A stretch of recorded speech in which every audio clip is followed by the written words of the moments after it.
4장 14절 말씀.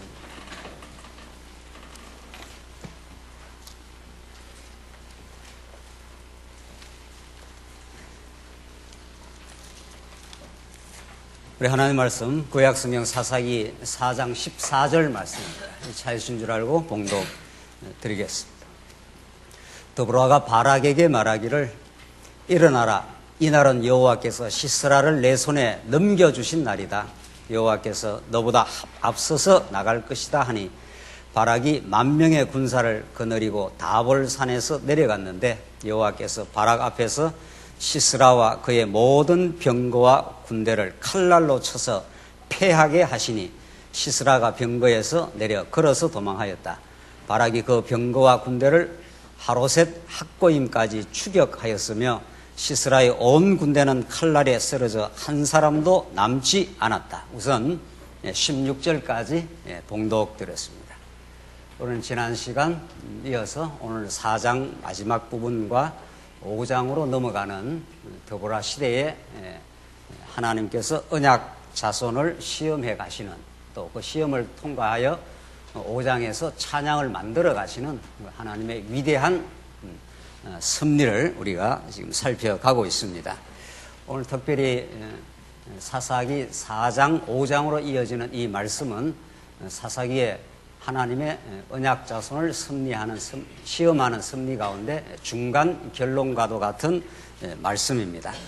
하나님은 이미 아브라함에게 약속하신 그 땅 정복 언약을, 자손 언약은 말할 것도 없고 땅을 정복하게 해주신다는 약속대로 그대로 힘없는 이스라엘 백성이었지만, 철벽 같은 여리고성 수많은 성들이 도사리고 있었지만 하나님의 능력으로 그 성읍을 정복하게 하는 그 위대한 성취를 만들어냈습니다.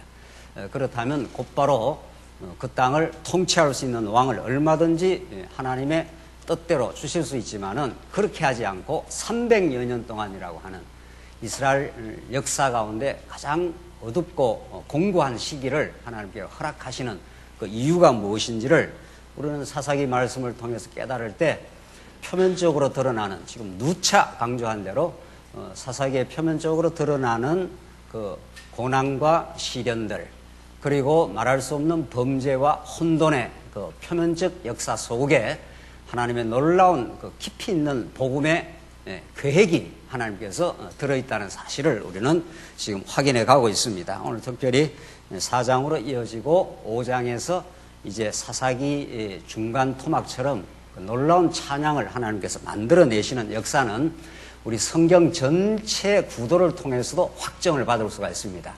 구약 성경이 먼저 역사서가 창세기부터 에스더서까지 역사서가 전개되고 있고, 그 다음 욥, 시편, 잠언, 전도, 아가서라고 하는 이제 시가서가 이렇게 포진이 되어 있지 않습니까?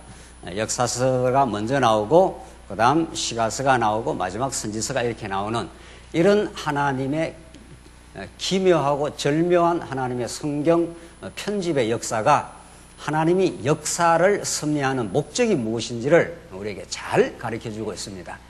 이스라엘 역사야말로 하나님이 언약 백성을 이 땅에 두시고 섭리하시는 그 역사를 모델로 모형과 그림자로 잘 보여주는 내용인데, 그 역사의 수많은 우여곡절의 역사는 반드시 시가서를 목적으로 하나님께서 섭리한다는 걸 성경, 구약 성경 전체 구도에서도 우리에게 잘 나타나 있듯이 오늘 본문 말씀도 이스라엘 백성들의 거듭되는 또 범죄하고 또 범죄하며 하나님이 그 능력과 은혜로 하나님의 약속대로 은혜의 선물로 주신 그 땅에서 이스라엘 백성이 끊임없이 이방신을 섬기는 그 패역하고 패괴한 그들을 향해서 하나님이 시험하시되 그들을 다시 평안케 하시는, 사사를 주어서 평안케 하시는 그 놀라운 섭리가 여기에 나타나 있습니다. 이런 사사기 전체는 말할 것도 없이 장차 오실 이런 잠정적으로 드러나는 사사들보다 더 우월한 사사, 지금 우리와 함께 하시는 예수 그리스도, 우리를 통치하고 우리의 험악한 죄악들을 용서하시는 그 메시아를 잘 보여주고 있는 것을 알 수가 있습니다. 오늘 본문 14절을 다시 보시면은 더보라가 바락에게 말하기를 일어나라, 이 날은 여호와께서 시스라를 내 손에 넘겨 주신 날이다. 이렇게 되어 있습니다. 도대체 시스라 군대 장관인데 야빈왕, 가나안 야빈왕의 군대 장관 시스라가 도대체 어떤 인물입니까? 지금 철병거를 900성이나 소유한 막강한 대적입니다.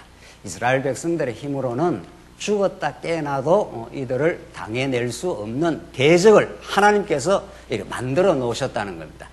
여기서 꼭 우리가 생각해야 되는 건 구약에서는 언제나 대적 혹은 구약에서의 우상 이런 것들이 다 외면적으로 드러나 있습니다.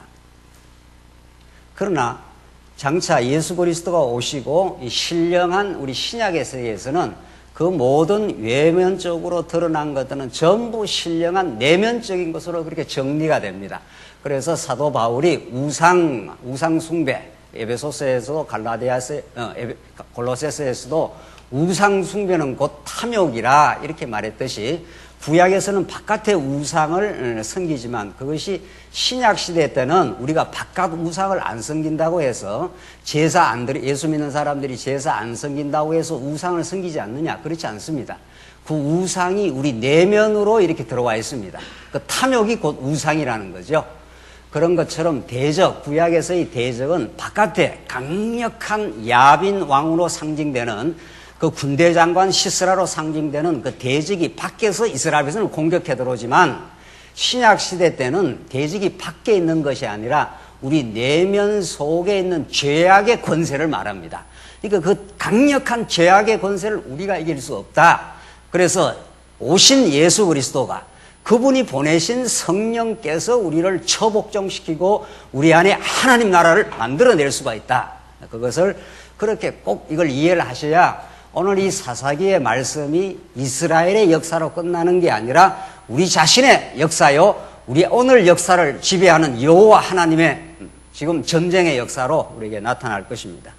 그래서 지금 얼마나 강력한 시스라가 지금 대적해 오는데, 그러나 드보라라는 하나님이 사사를 하나님이 동원하신 것 아니냐 말이죠. 이스라엘 백성들이 벌벌 20년 동안 학대를 당하고 이루 말할 수 없는 학대 속에 부러질 수밖에 없는 그 죄악의 권세의 도전 앞에 부러지게 만드신 하나님께서 드보라라는 사사를 하나님이 준비시켜 놓았다는 것이 하나님의 준비된 여호와 이레와 같은 섭리입니다. 그 전에 드보라가 없었던 건 아닌 거예요. 우리가 여러 차례 지금 강조했지 않습니까? 온니엘 사사가 8년 이스라엘 백성이 고생할 때 온니엘이 없었던 게 아닙니다. 하나님이 8년이라는 시간, 야빈왕 20년이라는 시간을 하나님이 작정을 해 놓으시고 고난을 겪게 하고 스스로의 힘으로는 도저히 이길 수 없다는 것을 뼈저리게 깨닫게 한다. 자, 보십시오. 하나님이 야빈왕도 등장시키고 드보라도 등장을 시킵니다. 자, 그러니까 하나님의 역사 섭리는 하나님이 안 하시는 일이 없습니다. 지금 중요한 거는 하나님이 야빈왕도 준비시켜서 이스라엘 백성을 20년 동안 범죄하는 이스라엘 백성들 고난을 줬지 않습니까? 그리고 나서 드보라를 등장시켜갖고 바락, 드보라, 이제 야엘이라는 여인의 성을 등장시켜서 지금 야빈왕 시스라를 완전히 멸절을 시켜나가는데, 그러니까 때리기도 하시고 싸매기도 하시는 하나님이시라는 거죠. 그러니까 하나님이 안 하시는 일이 없습니다. 자, 이걸 통해서 우리가 깨달을 게 또 있는 거죠. 모든 역사의 주관자는 하나님이시되 그 역사를 행하시는 그 이유는 뭔가 하면은 우리라고 뭔가 깨달음과 배움을 주시려는 거란 말이죠. 이 땅이 하나님 배움의 터전이기 때문에 무엇을 배우려고 지금 그렇게 되는 거죠.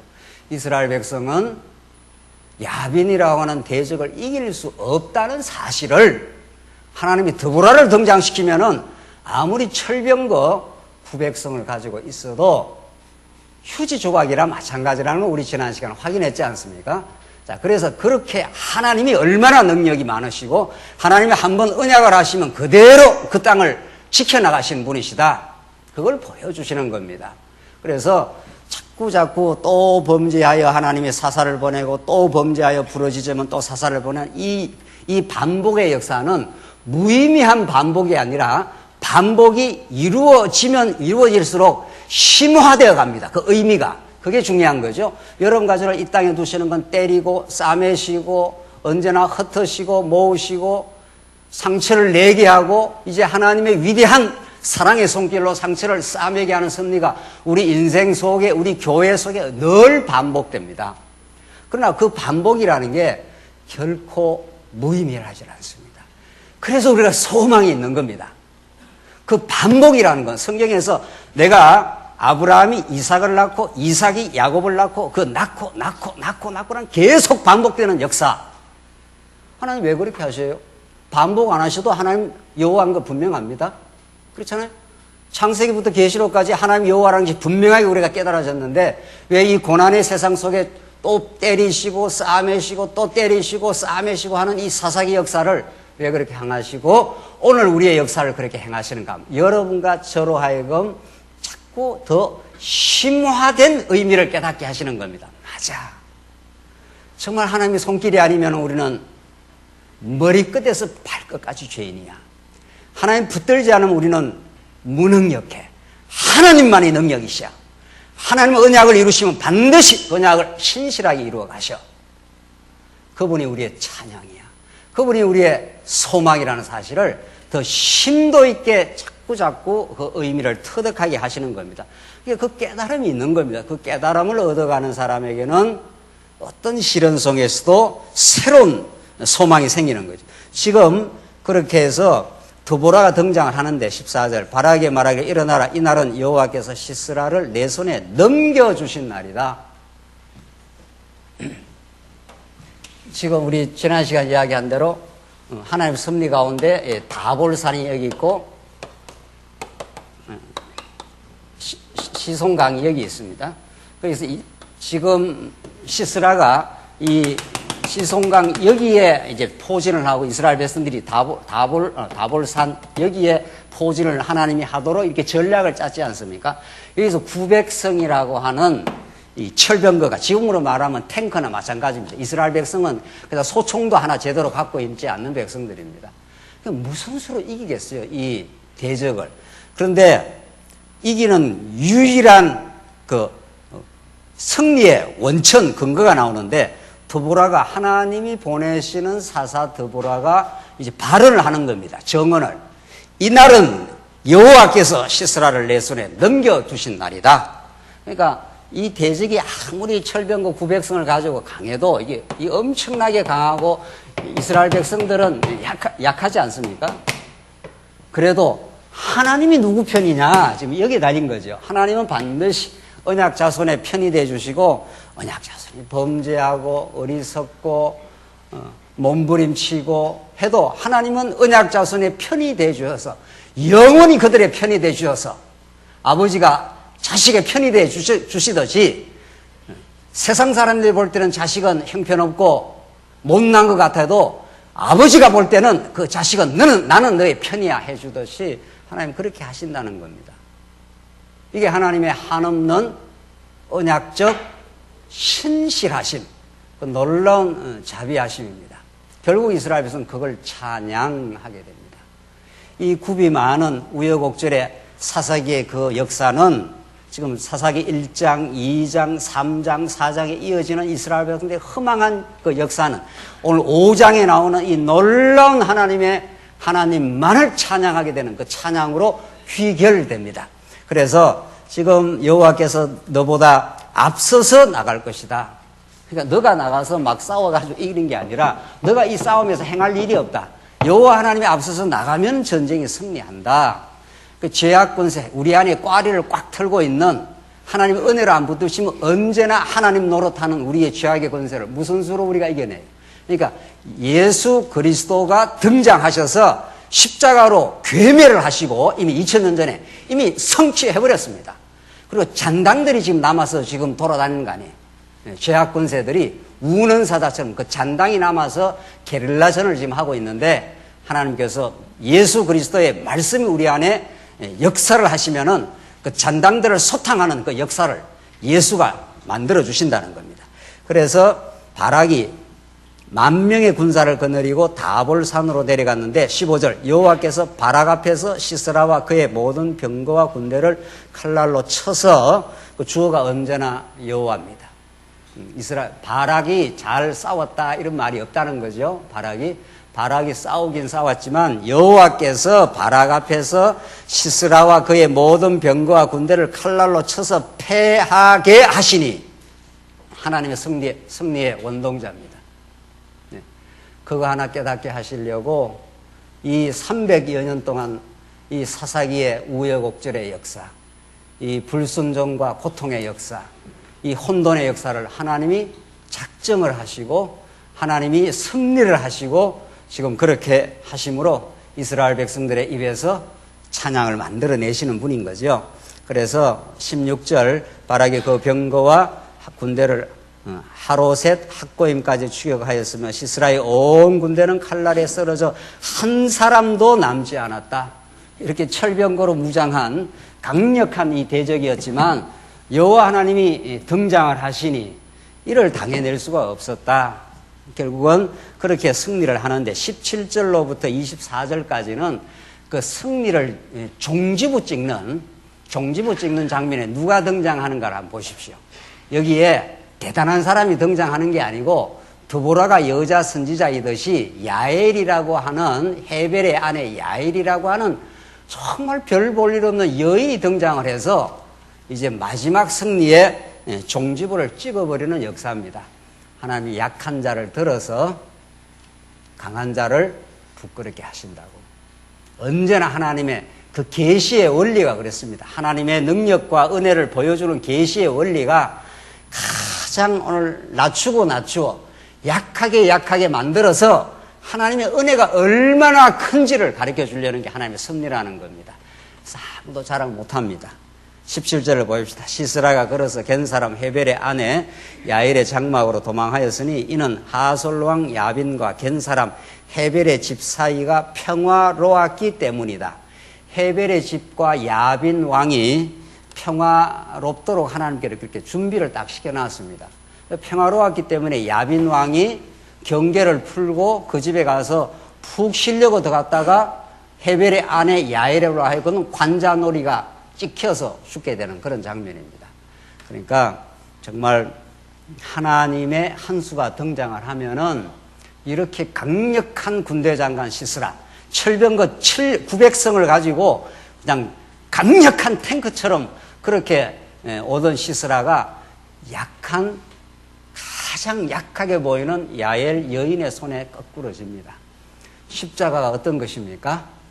십자가, 여러분과 제가 한없는 영광으로 생각하는 우리의 모든 우리를 괴롭히는 하나님과 같이 되고자 하는 죄악을 종지부 찍어버린 십자가라는 게 사람들의 눈에 볼 때는 가장 비참하고 약한 것인 겁니다. 그렇잖아요. 하나님이 그렇게 하나님이 역사를 하신다는 겁니다. 바다를 잠잠케 하고 죽은 자를 적석에서 일으키시는 예수님이에요. 우주 만물의 창조자라 그래요. 히브리서에 보면은 옛적에 여러 모양과 여러 부분으로 말씀하신 하나님께서 그 아들로 말씀을 하셨으니 그 아들이 어떤 자인가 하면은 이 세상을 창조하고 만물을 붙들고 계시고 죄를 정결케 하시는 분이라고 그래요. 그런 위대하신 예수 그리스도 하나님의 아들, 즉 나중에 하나님의 신성을 가진 분이에요. 그분이 사람들 보기에 가장 비참한 십자가를 지게 됩니다. 왜? 그게 하나님의 자기의 능력과 지혜와 은혜를 우리에게 보여주시는 방법이라는 겁니다. 언약 백성들의 모든 죄를 걸머지시고 그는 가장 약한 십자가 위에 저주받아 죽으시고 드디어 3일 만에 반전하시는 그 부활의 역사를 만들어내시는 하나님. 이게 하나님이 당신을 드러내시는 방법이듯이 야일이라는 여자의 손에 지금 어떻게 대적이 죽어나가는가 한번 보십시오. 시스라가 그래서 야빈 왕과 겐 사람 헤벨 집 사이가 아주 평화롭게 되어 있어서 평화로우니까 이 시스라가 경계를 풀고 그 집에 이제 쑥 들어간 거 아니겠어요? 이게 하나님이 준비해 놓은 세팅입니다. 그러니까 하나님이 다 이 전쟁을 이기게 하려고 헤벨의 집과 야빈의 집이 평화롭도록 또 다 준비를 시켜놨다는 겁니다. 그러니까 하나님이 준비한 그 코스대로 전쟁이 이기는 거지, 인간이 아무리 잔머리 돌리고 인간이 계획을 세우고 인간이 요래 하면 저래 하고 저래 하면 이래 하고 해봐야 그게 안 된다는 겁니다. 이 한 사건을 통해서도 우리는 너무 잘 알 수가 있고, 그래서 우리는 하나님 앞에 잔머리 자꾸 돌리다가 이렇게 담백해져 가는 거죠. 우리가 원래 순수해져서 훈수한 게 아니고 우리 인간은 머리를 돌리게 돼 있는데 그 해봐야 아무 소용이 없으니까 하나님이 어떻게 헤벨의 집과 야빈의 집이 평화롭도록 그렇게 준비를 시켜놨겠냐 말이죠. 이 전쟁을 하는데 마지막 전쟁이 종지부를 찍는 건데 헤벨 집과 이 야빈이 이게 이렇게 이게 평소에 준비된 사건입니다. 평소에 이렇게 평화롭기 때문에 야빈이 도망을 치다가 야빈의 군대 장관 시스라가 도망을 치다가 이렇게 이제 헤벨의 집에 들어간 거 아니에요. 여기 안 들어갔으면 이 전쟁이 끝나질 않는 겁니다. 이 전쟁이. 그래서 평화로웠기 때문이다. 18절 야일이 가서 시스라를 맞으며 그에게 말하기를 나의 주여 들어오십시오. 제게 들어오시고 두려워하지 마십시오. 여인이 이렇게 환대를 해주니까 전쟁에서 쫓겨났던 시스라가 얼마나 마음에 안위가 됐겠어요. 살았다 이렇게 된 거 아니겠어요? 하니 그가 그 여자의 장막으로 들어오므로 그 여자가 이불로 그를 덮어주었다. 비행기 타면 스튜어디어스가 잠자면 옆에 와서 이불 덮어주듯이 얼마나 옆에서 이렇게 따뜻하게 이렇게 환대까지 해주고 이불까지 따뜻하게 덮어주고, 그러니까 완전히 시스라가 경계를 다 풀고 이제 된 겁니다. 19절 그가 그 여자에게 말하기를 내가 목이 마르니 물을 조금 마시게 하여라 하자 그 여자가 우유가 든 가죽 부대를 열어서 그에게 마시게 하고 그를 덮어주었는데, 자 우유까지 물 달라 하는데 우유까지 좋은 우유까지 먹여서 배까지 훈훈하게 만들어 줬으니까 이게 피할 길이구나 이렇게 생각을 한 거 아니겠어요? 20절 그가 그 여자에게 말하기를 천막문에 섰다가 누가 와서 여기 어떤 사람이 있느냐고 묻거든 없다고 말하여라 하였다. 참 하여튼 시스라 보십시오. 천막에 누가 찾아오면은 누가 없다고 그렇게 말까지 해라 해서 완벽한 피난처로 만든 거죠. 완벽한 피난처로 만들었던 그것이 완벽한 하나님의 전쟁의 종지부를 찍는 함정이 될 줄은 누가 알았겠냐. 그래서 하나님의 전략을 못 당해냅니다. 이 하나님의 기묘하신 섭리를 어떤 대적도 못 당해냅니다. 그래서 우리 하나님의 택한 백성은 평안하게 사는 겁니다. 평안하게 살려고 사는 것도 아니고, 이런 우리가 이 진리의 말씀을 듣게 되고 이것이 우리의 믿음이 되면은 점점 그냥 담백해져 가는 거죠. 하나님 믿고 하나님 하시지. 하나님께서 여러 일들을 겪게 하시는 이유가 있고, 그걸 통해서 우리 자신의 실체가 어떤 것도 깨닫게도 되고, 우리가 더 점점 마음에 담대함도 생기고 평안하게 되는 것들은 오늘 이 시스라가 누가 찾아오거들랑 뭐라 그럽니까? 없다고 해라. 그러니까 완전히 이 야엘이라고 하는 여인이 자기 편인 줄 그렇게 믿은 거죠. 이 대적은 21절 시스라가 깊이 잠이 들자 헤벨의 아들 야엘이 장막 말뚝을 가지고 손에 망치를 들고 그에게 가만히 가서 말뚝을 그 관자놀이에 박으니, 참 여자가 대단해요. 장막 말뚝이니까 그게 이게 탕탕 치면 이렇게 송곳처럼 그렇게 뾰족하게 돼 있지 않습니까? 그걸 들고 돌아 관자놀이에다 쾅쾅 박아버렸다는 겁니다. 그러니까 이 땅에 하나님 우리를 영적 전쟁 가운데 두셨는데 신앙의 전쟁을 끊임없이 싸우게 하십니다. 그 싸움의 대상, 그것은 죄악의 권세요, 우리 안에 들어와 있는 하나님과 같이 되고자 하는 자기 욕망이에요. 가장 큰 대적이 누구냐 하면은 하나님과 같이 되고자 하는 자기 욕망을 우리가 다스려내지를 못한다는 겁니다. 그래서 예수가 오셔서 그걸 십자가로 진멸하고 지금도 성령을 보내주셔서 날마다 말씀이 공급되고 예수가 왕이십니다 해야 우리는 당신의 백성입니다 이렇게 되는 거죠. 왕은 마음대로 하는 겁니다. 죽게 하면 죽게 하고, 저 사람 보내라 하면 보내게 되고, 저 사람 죽이라 하면 죽이고, 저 사람 살리라 하면 살리는 게 옛날 왕이에요.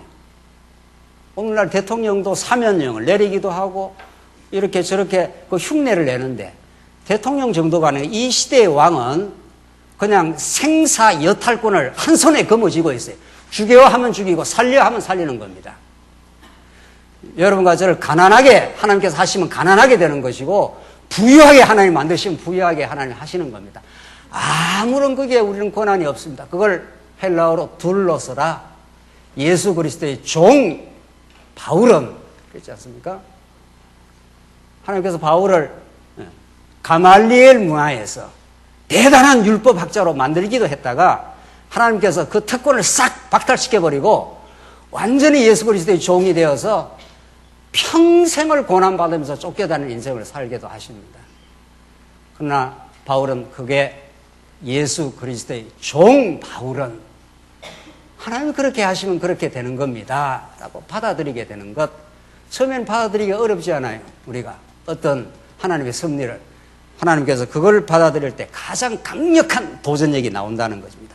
그래서 시스라가 깊이 잠들게 하고 평안히 거기가 피난처인 줄 생각했던 그 자리가 이제 야빈의 시대를 종지부 찍는 자리였다는 것을 하나님께서 그렇게 보여주십니다.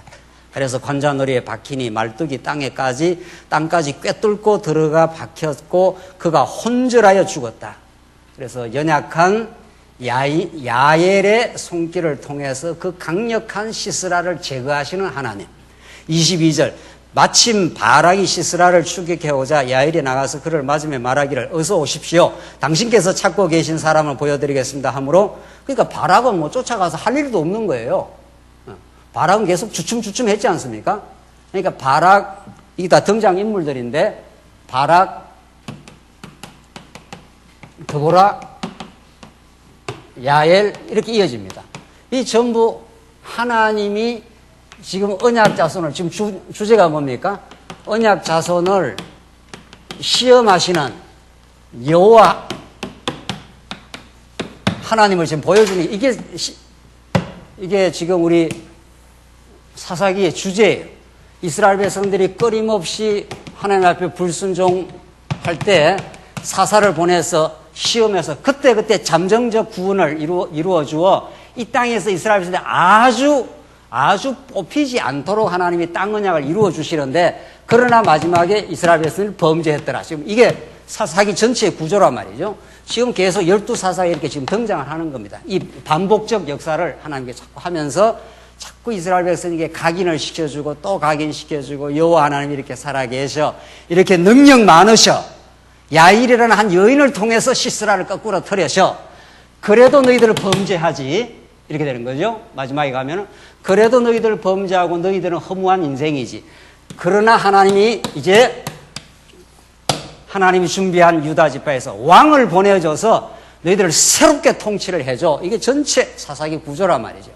그 가운데 이런 지금 등장인물들이 지금 등장한 것 뿐입니다. 그러니까 그때 하나님의 언약성지의 드라마에 등장하는 인물들은 하나님의 자기 영광의 도구들이라는 거죠. 이 땅에 하나님의 영광의 도구가 아닌 게 없습니다. 또 지금 야빈이라든가 야빈의 군대장관 시스라 이게 전부 하나님의 언약성취의 지금 대하 드라마에 등장하는 인물들입니다. 야빈 시스라가 없으면 되겠어요? 그렇잖아요. 이 강력한 대적이 이렇게 있어야 하나님이 연약한 야엘의 손길을 통해서 하나님이 당신의 영광을 보여주잖아요. 그러니까 하나님이 경륜하시는 이 땅 위에 불필요한 존재가 하나도 없습니다. 불필요한 존재가. 그걸 우리가 믿어지게 되는 거죠. 맞아. 이게 하나님의 경륜을 이루시는 일이야. 이게 하나님 우리 생각에서는 이래서는 안 되는 것 같은데 하나님의 경륜과 영광과 능력을 보여주는 일이야. 이렇게 해서 요 야엘이라고 하는 요 연약한 여자가 시스라를 지금 때려 눕히는 죽이는 그 역사가 지금 나오는데 바락은 할 일이 없어요. 바락이란 요 사람은 남자인데 늘 주춤주춤거리다가 뒤쫓아가다가 여자가 다 정리를 해버린 거예요. 한번 보십시오. 그래서 어서 오십시오. 당신께서 찾고 계신 사람을 보여드리겠습니다. 하므로 22절 중반 하므로 그가 그 여자를 따라 들어가서 보니 시스라가 쓰러져 죽어 있었고 그의 관자놀이에 말뚝이 박혀 있었다. 전쟁할 것도 없는 거죠. 그러니까 엉뚱한 준비된 야엘이 시스라를 죽여 끝장을 내버린 겁니다. 바락은 그냥 따라가다 그냥 끝나버렸어요. 이게 하나님이 행하시는 여호와의 전쟁입니다. 예. 우리가 어떤 문제를 풀 것 같아도 엉뚱한 변수가 나와가지고 하나님이 이제 상황이 종료가 되도록 하나님이 하신다는 겁니다. 23절 그날에 하나님께서 가나안 왕 야빈을 이스라엘 자손 앞에서 굴복시켰으니 하나님께서 꼭 이렇게 주어를 꼭꼭 밝히지 않습니까? 그날에 하나님께서 이렇게 그래서 야빈 왕을 하나님이 이스라엘 백성 앞에서 연약한 이스라엘 백성 앞에서 이 강력한 그 대적이 딱 거꾸러져 가지고 하나님의 영광을 하나님이 드러내도록 그렇게 하나님이 지금 모든 드라마 그 세팅을 그렇게 해놓았습니다. 24절 이스라엘 자손의 손이 가나안 왕 야빈을 점점 더 압박하여 마침내 그를 진멸하였다. 이게 얼마나 기가 막힌 하나님의 전쟁 역사였는가 하는 것을 지금 4장 내용을 통해서 우리에게 잘 보여주시고 이렇게 하나님께서 20년 동안이나 야빈 왕을 통해서 학대를 당하고 고통을 당하고 그래서 이스라엘 백성들이 부르짖음이 뭡니까? 내가 할 수 없음 아닙니까? 기가 막힐 수렁에서 허우적거릴 때 그때 부르짖게 하신다는 거 아닙니까? 그런 연후에 하나님께서 이렇게 드보라라고 하는 여선지가 등장하고 야엘이라고 하는 준비된 하나님의 손길이 딱 하나님이 준비시켜 놔서 이 야빈과 시스라를 종식시키는 하나님의 놀라운 섭리 이것이 5장으로 넘어가는데 자 오늘 보십시오. 이제 4장이나 1장부터 4장 전부 다 합니다. 직접적으로는 요 4장인데 이런 섭리가 하나님께서 5장에 나타나는 이 사사기에서 가장 사사기에 아주 독보적으로 드러나는 이 찬양의 장 5장이라고 하는 이 장을 만들어내는 밑거름입니다. 하나님은 지금 이스라엘 백성들의 불순종, 여러 사사들의 시험, 이게 1장부터 4장까지 계속 반복된 스토리 아니었습니까? 이게 하나님의 이 역사입니다. 이게 하나님의 역사 섭리인데 이것이 뭐를 지금 목표로 하고 있느냐 이 말입니다. 뭐를 목적으로 해서 하나님께서 이 역사를 이끌어가고 있느냐를 우리가 주목할 이유가 있는 거죠. 이걸.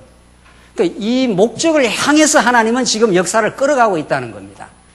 그러니까 이 목적을 향해서 이스라엘 백성들의 무능력함, 그의 죄성 이런 것들이 계속 드러나면서 하나님의 능력, 하나님의 언약 성취의 신실하심, 하나님의 역사 주도의 능력, 하나님의 전능성 이런 것들이 드러나는 거죠. 그래서 아무도 결국은 우리 인생에 어떤 한 의미 단위가 끝나게 되면 어떤 우리의 단위가 끝나지 않습니까? 또 단위가 끝나면 새로운 역사가 계속 시작이 되는데 어떤 의미 단위가 끝날 그쯤에 가면은 여러분과 저의 입에서 반드시 찬양이 터지게 돼요. 그게 5장입니다. 한번 보십시오. 그날에 5장 찬양 1절로 5절이 드보라와 바락이 승리의 영광을 하나님께 찬송하는 장면인데 이걸 잘 한번 분석해 보십시다. 여기 어떻게 진짜 찬양이 나오는가? 그 찬양의 내용이 1절로 이제 5절까지인데 그날에 드보라와 아비노함의 아들 바락이 이렇게 노래하였다. 그러니까 얼마나 이 드보라와 아비노함의 아들 바락이 이렇게 하나님의 역사를 시스라를 야일의 여인 손에 관자놀이를 박아가지고 딱 그 전쟁을 종식시키고 나서 결국 이렇게 깨달음을 얻게 되었다 이런 뜻입니다. 그렇잖아요. 그 찬양이라는 게 억지로 이렇게 부르는 게 아니잖아요. 위대한 그 에베레스트 산에 그 놀라운 그 장면에 산악인이 딱 올라가면은 그냥 입이 쫙 벌어진다는 거 아닙니까? 내가 이걸 에베레스트 산에 그 크고 놀라움을 찬양을 해야 되겠다 이렇게 찬양을 하는 게 아니잖아요. 찬양은 절규하고 비슷한 겁니다. 절규의 반대인데 절규라는 건 누가 뒤에서 쾅 치면 으악 소리가 나듯이 이렇게 나는 거 아니에요. 그걸 내가 해야 되겠다 뭐 이렇게 해서 하는 건 아니잖아요. 너무도 자연 발생적으로 이렇게 터져 나오는 겁니다. 찬양은. 하나님께서 그렇게 찬양을 만드시는데 전쟁을 바락이 이렇게 해보니까 900성이 등장을 했고 하나님이 다볼산에 있고 여도는 시송강에 있으라고 이렇게 갔는데 딱 앞에 서니까 이거는 뭐 진거나 막 싸워 볼 필요가 없는 거죠. 바락이 벌벌 떨었지 않습니까? 드보라가 자꾸 가라 하니까 억지로 갔단 말이에요. 바락이라는 이 남자가. 그렇잖아요. 그러니까 바락이 이렇게 이 기송강으로 갈 때 기송강에서 900성이 막 요즘으로 말하면 최신 탱크가 쫙 절비해 있는 그 장면을 봤을 때 그냥 벌벌 떨었지 않겠어요? 그런데 하나님께서 이 기송강에 이렇게 하늘에서 비가 내려오고 이 기송강이 범람을 해가지고 우리 지난 시간 공부했지 않습니까? 900성이라고 하는 철병거가 무용지물이 되는 겁니다. 우리가 생각할 때 이게 아주 강하다고 생각하는 게 하나님이 역사를 하시면 그게 무용지물을 만들어 버리니까 그러니까 바락이 이렇게 찬양이 터져 나오는 거죠. 어떻게? 2절 이스라엘의 인도자들이 앞장서고 백성이 기꺼이 헌신하였으니 여호와를 송축하여라.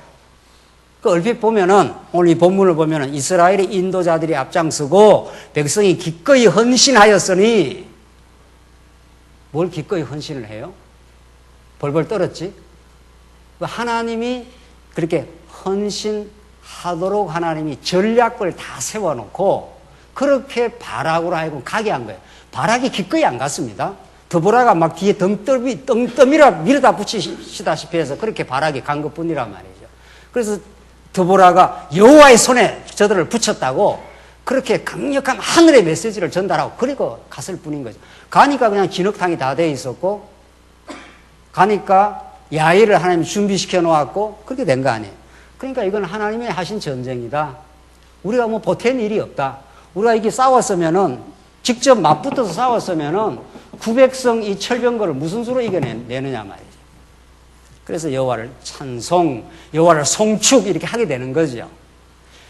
결국 우리 언약 백성들의 모든 언약 섭리는 결국 이거 하나를 만들어내는 하나의 목적을 향해 이 목적을 향해 지금 가고 있는 과정입니다. 지금 그 모든 것은 하나님의 영광을 드러내는 수단들이고 그 하나님의 목적을 드러내는데 3절 보십시오. 들으라 너희 왕들아 귀를 기울이라 통치자들아 내가 여호와께 노래할 것이니 결국 여호와께 노래하는 이 기쁨 그러니까 우리 인생에 하나님 주신 유일한 그리고 영원한 기쁨은 여호와 하나님을 찬양하는 것인데 이 노래를 만들기 위해서 얼마나 많은 고비고비의 역사를 안 될 것 같은 역사를 다 패배하고 다시는 회복되지 않는 하나님의 처참한 역사를 하나님께서 허락을 하시는 겁니다. 오늘 이 드보라와 바락의 찬양은 서곡이고 이스라엘 역사 전체를 좀 확대를 하면은 하나님이 다윗 왕을 주셔서 나라를 건설하고 그 휘황찬란한 성전을 줘가지고 하나님이 다윗 왕국을 솔로몬 성전을 통해서 굳건히 세워놨는데 시간이 흐르면서 몇백 년이 흐르면서 이스라엘 백성은 또 범죄를 합니다.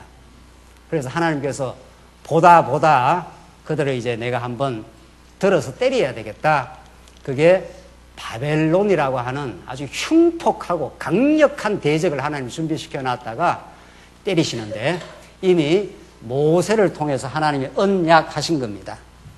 지금 이스라엘 백성들 우리가 오늘 이 본문을 읽을 때 지금 사사기를 읽고 뒤에 마지막 70년 포로를 읽을 때 이게 사사기인데 이미 하나님께서 아브라함에게 약속을 하시고 이미 모세에게 이미 앞으로 되어질 일들을 전부 언약을 했습니다.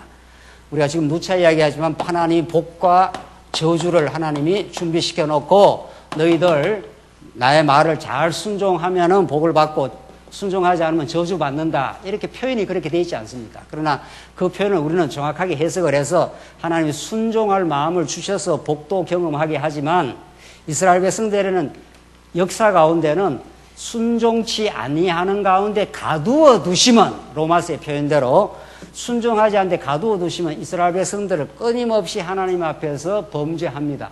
그러면 저주를 임하게 하겠다는 겁니다. 사사기에도 저주가 임하고 70년 포로 생활에서도 저주가 임합니다. 누구에 의해서? 사사시대에는 야빈의 손길을 통해서 70년 포로에는 흉폭한 이 바벨론을 통해서 이들을 거들내겠다 이렇게 합니다. 완전히 초토화시켜버립니다. 완전히. 아예 회복 불가능할 정도로. 회복 불가능할 정도가 아니라 아주 썰어버렸습니다. 그래서 이스라엘 백성이 다시 끌려가가지고 다시는 돌아갈 수 없을 것 같았습니다. 70년이 차기까지. 그러나 하나님 역사 가운데 살아계시고 언약에 하나님이 신실하시고 이스라엘 고난을 정확하게 허락하신 그 하나님께서 다시 싸매는 역사를 하겠다고 이사야, 예레미야, 에스겔, 다니엘 전부 다 이 모세 언약을 붙들고 하나님이 다 때려버렸습니다. 그래서 이 나라가 다 허물어졌습니다. 예레미야가 70년 포로에 막 붕괴되어 나갈 때 불바다가 될 그걸 보고 지금 예언을 하는 거 아닙니까? 그러니까 이스라엘 백성들 일부는 애굽으로 가야 살겠다 그랬습니다. 그 이스라엘 백성이 지금 불바다가 되는데도 이스라엘 백성들의 그 불가능성은 말할 수가 없습니다. 애굽으로 가야 살겠다 그러니까 애굽으로 가지 마. 그건 이사야도 그랬고 예레미야도 그럽니다. 애굽으로 간다는 건 강대국을 의지해서 살겠다는 뜻 아닙니까? 애굽으로 가면 죽어 너희들. 그냥 하나님이 붙들려 가라 하는 대로 붙들려 가. 그게 바벨론으로 가라 이런 뜻입니다. 예레미야가. 그러니까 나중에 보면은 애굽으로 수단 방법을 취한 그들은 오히려 망했고 바벨론으로 그냥 끌려가서 고난을 치른 이스라엘 백성들은 정확하게 다시 돌아옵니다. 이게 예레미야의 말씀 아니에요. 그러니까 하나님께서 이미 모세에게 그렇게 예언한 대로 이 저주가 이루어지는 겁니다. 이 저주를 우리는 뭐라고 해석을 하는 겁니까? 이 70년 포로 잡혀갈 때 완전히 저주받은 시드기야 눈이 뽑히고 두 아들이 현장에서 죽고 성전이 불바다가 되고 이 저주의 장면을 예레미야가 뭐라고 해석을 하느냐 말이죠. 그걸 저주라고 해석을 합니까? 너에게 재앙을 주셨으나 하나님이 이게 복이 되게 하려고 주셨다고 이렇게 말해요. 십자가 사건은 재앙입니까? 저주입니까? 뭡니까? 저주지요. 십자가에 돌아갈 때 제자들이 다 도망을 쳤습니다. 이 하나님이 어디 계시냐고. 왜 하나님의 아들이 이렇게 처참하게 죽어야 하느냐고. 그 제자들 3년 동안 따라다닌 제자들까지 도망을 쳤지 않습니까? 그러나 그 십자가가 복의 권한인 줄은 그 후에 이스라엘 제자들이 깨닫게 되는 거죠. 그 후에라야. 그래서 이스라엘 백성은 돌아옵니다. 다 무너진 그곳에서 수풀이 가득했다가 느헤미야에 다시는 회복 불가능할 것처럼 보였던 그곳에 하나님이 바벨론보다도 더 강력한 바사왕 고레스를 등장시켜서 돌아오게 하시겠다고 한 약속대로 이 모세 언약대로 이스라엘 백성은 범죄하고 모세 언약대로 그들이 회복되는 겁니다. 내가 여호와야 이렇게 되는 거죠. 그게 지금 구약에서 강력하게 드러나고 있는 말씀입니다. 그 여호와를 노래 부르게 하시려고 이게 구약 여기까지 섭리돼 이게 장차 오실 예수 그리스도에 대한 예언의 말씀이라는 겁니다. 우리의 모든 저주받아 마땅한 우리의 죄악의 몸을 십자가로 짊어지시고 대속의 죽음으로 온전히 모세 언약대로 약속대로 죽으시고 약속대로 3일 만에 부활하심으로 하나님의 승리와 하나님의 말할 수 없는 그 자비하심을 우리들에게 드러내신다고. 오늘 이 찬양이 그런 찬양입니다. 그래서 사사기의 찬양이 한번 이렇게 강력하게 드러나고 더 큰 찬양은 돌아와서 에스라 시대 때 돌아와서 성전의 지대가 막 놓여지는 걸 보고 막 통곡도 하고 감격도 하고 막 이루 말할 수가 없습니다. 이 범죄할 때는 다 바알신 섬기고 아세라 목상 섬기고 다시 말해서 하나님이 넣어놓은 땅 속에서 자기 욕망대로 살았다 이 말입니다. 예수를 믿긴 믿는데 아직 욕망에 이끌려서 살면 그게 저주 같은 현실이 오는 거죠. 그때 하나님께서 한번 붕괴를 시켰다가 다시 회복을 시켜준다는 겁니다. 하나님께서 오늘의 모든 우리 인생과 우리 교회의 역사도 하나님이 깨달음을 주시는 겁니다. 지금 우리가 이 놀라운 언약 성취의 말씀을 깨닫고 우리가 어떻게 살아왔고 어떤 것을 깨닫게 하시고 진짜 하나님의 능력과 은혜를 새롭게 하나님께서 우리에게 가르쳐 주시려는 섭니다. 이게 분명하고 확실합니다. 이 깨달음과 이 의미를 확실하게 깨달아야 우리가 오늘 겪고 있는 이 모든 여러 일들에 대한 톡톡하고 확실한 좋은 열매를 하나님께서 주실 겁니다. 그래서 지금 들으라 너희 왕들아 내 귀를 기울이라 통치자들아 3절 내가 여호와께 노래할 것이니 내가 이제 드보라를 노래하거나 야훼를 노래하거나 하는 게 아니다. 이 역사에 다 도구들이다. 이런 인생들을 노래하는 장면이 없습니다. 우리 여호와 하나님만 노래할 것이니 우리 모두가 여호와 하나님만을 노래하게 만드는 과정으로 지금 하나님 역사를 이끌어갈 것이니 여호와 이스라엘의 하나님을 찬송할 것이다. 이 찬송 반드시 여러분과의 입에서 나오게 되고 그때는 한없는 기쁨이 될 것입니다. 결론을 지으십시다. 여호와시여 4절 시온에서 세일에서 나오실 때 에돔 들판에서 진군하실 때 땅이 진동하고 하늘은 비를 뿌리며 여호와 하나님이 등장하는 장면들 우주가 다 진동을 한다는 겁니다. 땅이 진동을 할 정도니까 이게 하나님의 등장을 이런 시적으로 지금 보여주고 있는 거죠. 야빈과 시스라가 900성 철병거를 데리고 등장했을 때 대단한 기세로 등장했지 않겠어요? 그런데 하나님이 땅을 한번 진동케 해버리겠다는 겁니다. 이 하나님의 절묘하고 위대한 승리를 누가 당해냅니까? 여기 누가 당해내요? 경주에 5.8 지진이었습니까? 네. 5.8. 5.8이 약간 흔들려도 경주 시내가 그냥 다 와르륵 하고 6.8, 7.8 정도 올라가면은 경주에 수천 년의 문화재들은 흔적도 없이 사라져버려요. 그게 인간이고 역사고 세계입니다. 몇 년 전에 일본에 사경을 하러 갔었는데 밤에 자는데 일본 사람들은 지진이 그게 일상사랍니다. 5, 6 정도는 보통으로 오는 거니까 보통으로 자는데 이렇게 침대가 막 흔들려요. 자다가 놀라가지고 이게 뭐냐 그러니까 몇 분을 이렇게 침대가 막 흔들려요. 근데 옆에는 아무것도 모르고 자고 있어. 한 사람은. 이게 웬일이냐고. 침대가 이렇게 흔들리느냐고. 그게 6 정도 왔을 때랍니다. 6 정도. 인간이 이 땅에서 이루어 놓은 일, 인간이 이 땅에서 만들어 놓은 인간의 문명, 인간이 이 땅에서 뭘 해보겠다고 하는 시도들, 하나님이 5.8에서 한번 조금 더 올려갖고 6.8로 흔들어버리면은, 일본에는 지진이 세게 오면은 빌딩이 이렇게 좌우로 흔들리는 게 아니고 상하로 막 흔들린답니다. 그래서 일본의 장로님이 지난번 지진이 크게 왔을 때 사무실에 있었는데 이게 막 상하로 막 흔들리기 시작해서 이제 진짜 동경이 그냥 깔아앉는구나 이렇게 생각을 했답니다. 그래서 하나님이 긍휼을 베풀어서 고쯤해서 멈춘 겁니다. 하나님이 조금 더 흔들어버리면은 내진공사, 내진공사를 해야 된다, 어찌해야 된다. 그게 무슨 의미가 있습니까? 오늘 본문의 말씀대로 땅이 진동하고 하늘은 비를 뿌리며 이 기송강이 하늘에 비를 뿌려버리면은 기송강이 범람을 해버립니다. 세상에. 그렇잖아요.